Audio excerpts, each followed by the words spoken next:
Chris Evans has said Avengers 4 has wrapped filming and confirmed he will no longer be playing Captain America.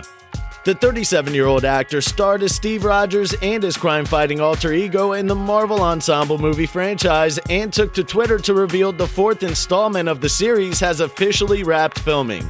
Chris also shared an emotional note to his fellow castmates as he confirmed the movie marks his final outing as Captain America, and said it was an honor to play the role for almost a decade.